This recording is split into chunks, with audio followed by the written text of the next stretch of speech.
Our core value has always been about connecting people, connecting devices, and it's always been about trying to figure out.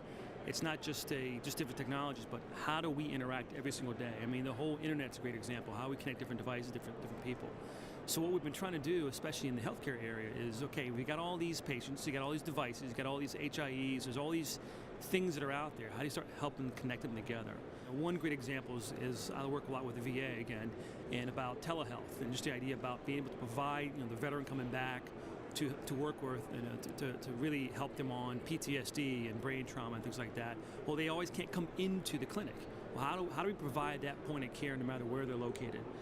Again, that's just technology, but again, how do you start marrying that back to what's going on with somebody coming back from Iraq, coming back from Afghanistan? And PTSD is one of the big issues we're seeing. As an article in USA Today last week about how now those cases are ramping up by the thousands and going up. How do you handle that workflow? How do you handle all those new cases coming in?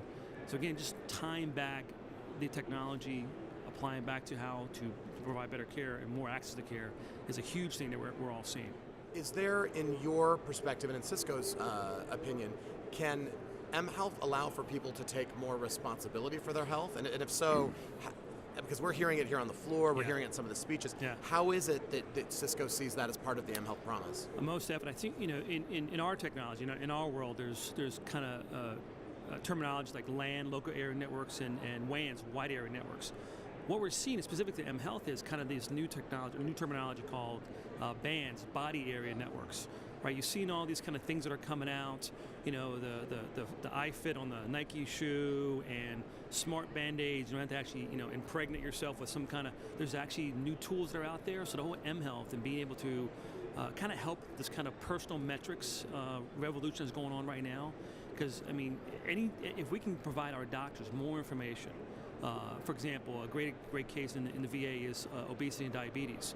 Well, be able to provide better information to your primary care physician, not just stick your finger every couple hours, but be able to use mobile technologies to provide better information to the doctor.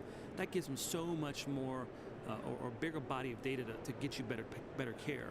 So again, the idea of that whole kind of data explosion revolution we're seeing, or the personal metrics revolution we're seeing, I think plays really big into that.